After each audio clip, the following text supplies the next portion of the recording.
All right, we are back. This is the Committee on Parole. We are at the Washington Parish Correctional Facility. Today is Thursday, December 1st, 2:35 p.m. My name is Cheryl Renatzer. My colleagues today seated with me is Mr. Alvin Roche and Mrs. Bonnie Jackson. Would the officer there at Washington please introduce yourself for the record? Yes, ma'am. It's Deputy Marchand. All right, Deputy Marchand. Yeah, we saw you earlier today, didn't we? Thank you. Thank you for sticking with us. And we have Mr. Etheridge. Mr. Etheridge, would you your name and your DOC number, please, sir? Rodney, can you tell us your name? Go ahead. Rodney Ethridge. What's your DOC number? Do you know it? No, ma'am. Okay, but let me ask you this. Let me just get to another page. Oh, God. What's your date of birth? August the 8th, What year? 1975. All right, so your DOC number, Mr. Etheridge, is 334843. Does that sound familiar to you? Yes, ma'am. All right, and your attorney has joined us now. This is Mr. Hankey. Would you introduce yourself for the record? Your microphone's on mute. How you doing, sir? All right, now can y'all hear me? Clint Hanchy appearing on behalf of Mr. Etheridge. Good morning, Okay, good thanks, afternoon, sir. Rodney. Good morning. Thanks for, I know this has been a long day for you. You've been Yeah. trying to do this since this morning, so thank you. I'm sure you as well. So the way this will work, Mr. Etheridge and Mr. Hanchy, I will read the allegations of parole violations against Mr. Etheridge and ask him to enter a plea of guilty or not guilty. And then I think Mr. Etheridge will ask you to, if you've got any information you want to share with us before we go any further after that. Gonna be all right? Are you asking Mr. Etheridge or me? I'm sorry. Asking you. Is that Oh, okay? yes, That- yes, that'll be fine. I do have a family member who's trying to get in, his Oh, okay. sister. Give me 1 second. Are you able to get in? What is it saying? Oh, it's saying please be patient. A staff member will be with you shortly.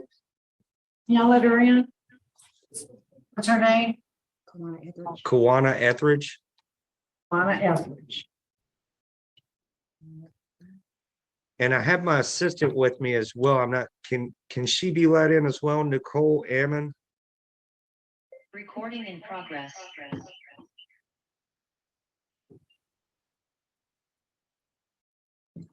Okay, great. Okay, that's Kamana, Yes, ma'am. and we're still waiting on Nicole. Yeah, okay, I think, here we go. Is she there? She in? I don't see her. Okay.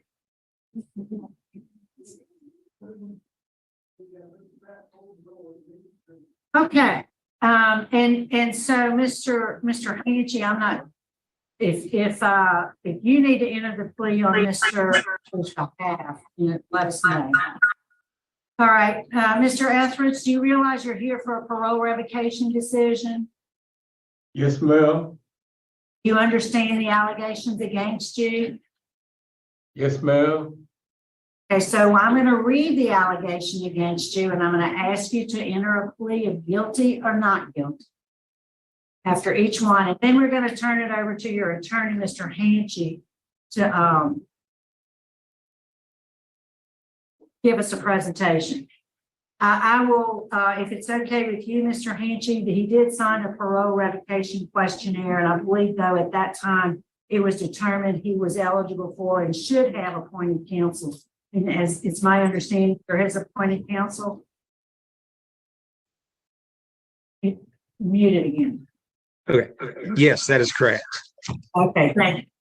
All right, Mr. Etheridge, you're accused of violating condition number 4, which says you were arrested on August 1st, 2022 by Washington Parish Sheriff's Office for the crime of domestic abuse battery. You pled guilty on August 18 and were sentenced to 24 months misdemeanor probation. How do you plead to violating condition number 4? Guilty or not guilty? Not guilty. Okay. And then we have another number 4. You were arrested on September 29, 2022 by the LSU Hospital Police Department for the crime of battery of a healthcare professional. You pled guilty to simple battery on October 13, 2022 and sentenced to serve 15 days in the parish jail. How do you plead to violating condition number 4 as just read to you? Guilty or not guilty? Not guilty. And lastly, condition number 10, which says you are currently $2,772 in arrears towards your parole supervision fees and $65 in arrears towards your parole processing. How do you plead to violating condition number 10? Not guilty. Okay. Mr. Hanchey, is there any information you can provide that would be helpful at this point?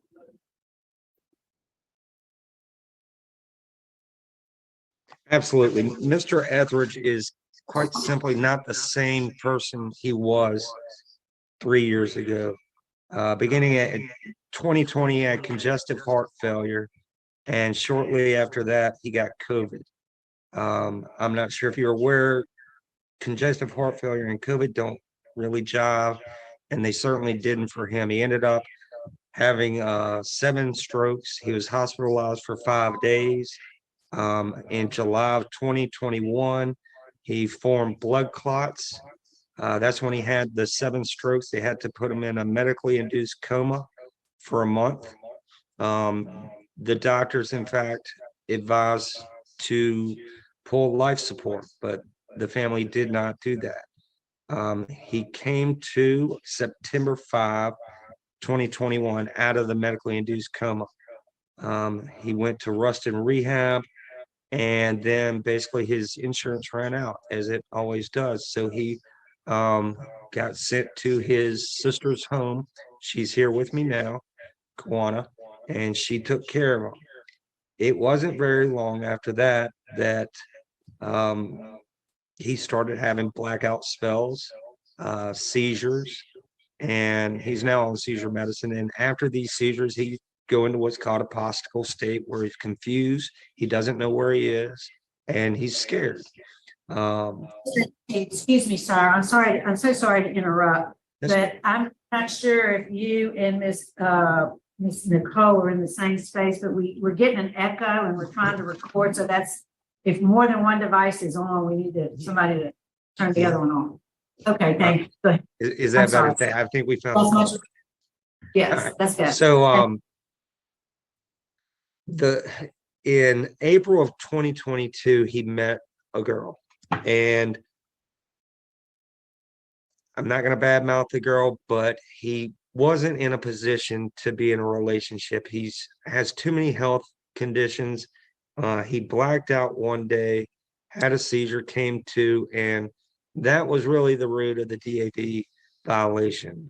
She has since, I believe, written a letter to the DA saying, she don't want to press these charges and whatnot. And then if we go to the hospital, again, he is under the influence of medications that he did not administer. And that's what Mr. Etheridge is not a violent man. If you look at his criminal history, he does have a criminal history, but he doesn't have any criminal history of violence, any violence against people. This is abnormal for him. This is an anomaly. This is not due to any culpable conduct on the part of Mr. Etheridge, which would warrant an imposition of him going back to prison for 12 years. That's the last place he needs to be. Doctors have given him, I believe, 2 years based on the totality of his medical condition. So, if we revoke his parole today and send him back for that 12-year sentence, that may be where he dies. And I don't think that is justice, especially for 2 misdemeanors that are very abnormal for his past conduct. If his parole officer is here today, he can tell you that Mr. Etheridge is not the same person that he was 3 years ago. In fact, I can tell you that just within the last 3 weeks, Mr. Etheridge has changed. He's deteriorating quickly. And I just think that it would be cruel to send this man back to prison at this point. Thank you, sir.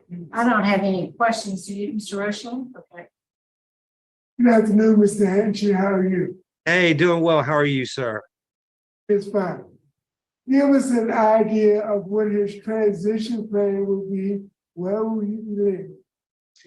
That's a very good question. His sister, who cares about him more than anything, I don't know if you can tell she's tearing up, she takes care of him, and that's where he would go. She misses him dearly. His entire family is here with me today. His family misses him. They miss the old Rodney, and they miss this new one as well. And they just want him home. So that's where he would be going. He wouldn't be going alone anywhere. He's on disability, which I was going to bring that up with regard to the fines. It's kind of hard to pay these fines when you can't work because you're disabled. So he has people to take care of him, and that's where he would be. Is he eligible for any kind of assistance, Medicare? He does receive Medicare. He finally got it. Yes. Sister's address is on 9th Street, 1600 9th Street. Is that right? That is correct. Yes. Okay, well, thank you. You've been very helpful. Ms. Jackson, any question? Can we hear from Ms. Etheridge? Absolutely. Ms. Etheridge, if you'll unmute your mic, I'm gonna mute mine. Hello. One second. Okay. We're still getting the echo. Right. Hello. All right, that's good. That sounds good. Go ahead, ma'am. Tell us what you want us to know. First off, I love my brother. My brother in the last year has changed a lot. I'm sorry. I've watched my brother deteriorate, and me as he's my big brother. So me as a little girl, I've always looked up to him, you know, and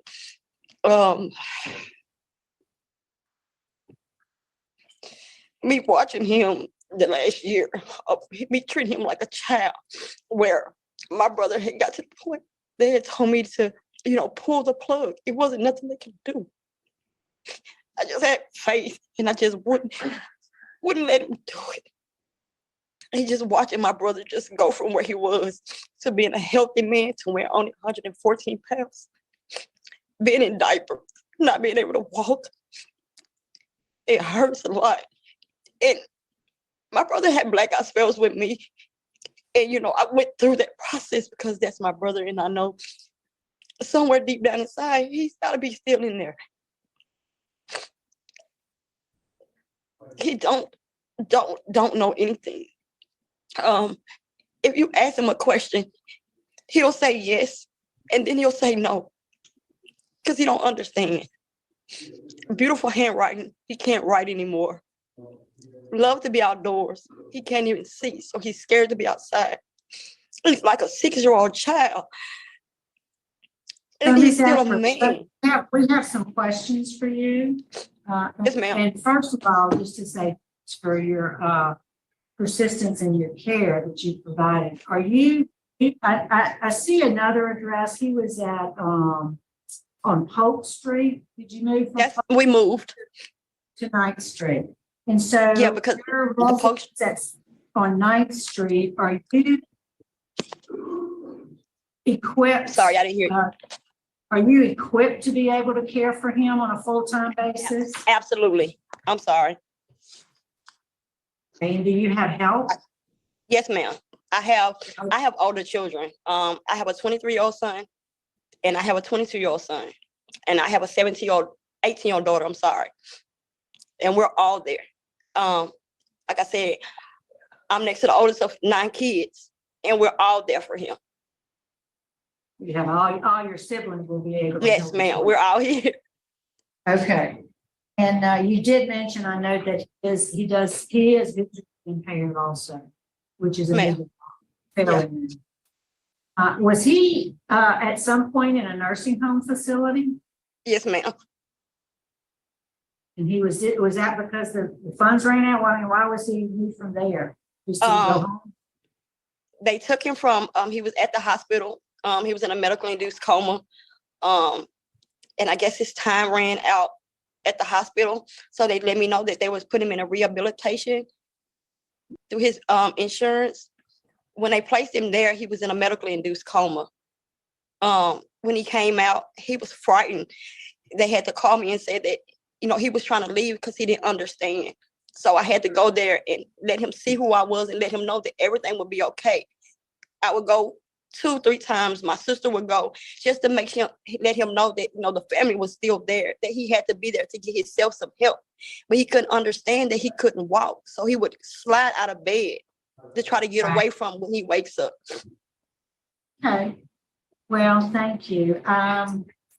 Any other questions? Ms. Etheridge? All right. Can you put this back so we can see Mr. Rodney? There he is. Mr. Rodney. What did she say? She asked for Rodney. Yeah, there he is. Mr. Rodney, are you ready to go home? You ready to go home? Yes, ma'am. Okay. I don't think we have any more questions of anybody. I thank you, Mr. Hanchy, for the work that you've done. I want to thank your sister and families, Mr. Etheridge's entire family. My vote today would be do not revoke, return to supervision to the residents at 1600 9th Street. And also we would waive the arrearages from and any fees. We're going to waive the arrearages as well as waive any supervision. That's my vote. Mr. Roche. Madam Chairman, my vote is the same. Good luck, Rodney. Jackson. The same. Good luck. All right, we'll process this paperwork just as quickly as we can. Thank y'all so much. Thank y'all very much. Video, you're making me cry.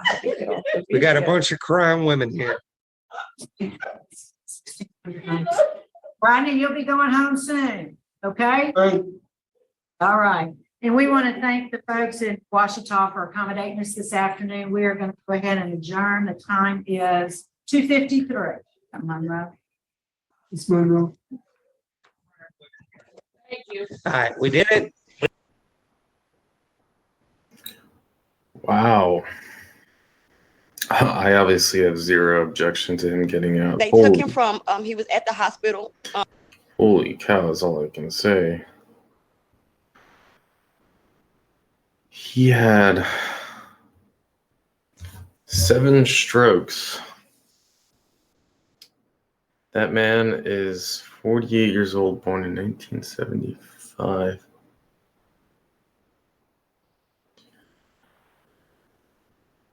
Yeah. He's I just say bless him for having what seems to be an incredible amount of support and people that love him and care for him. And listening to his sister talk about him, they wanted to pull him off of life support and she said no, and she believes that he's somewhere deep inside there. And 7 strokes. They say you don't want to get sick in prison. And this might be an example why. I really have nothing to add about this except I think it's a new scenario, a new look into the prison system that we haven't seen, or this is jail. He somehow committed an offense in this state. That's where I'm a little confused. Or was it before and then got locked up, or was it before and then while he was locked up? But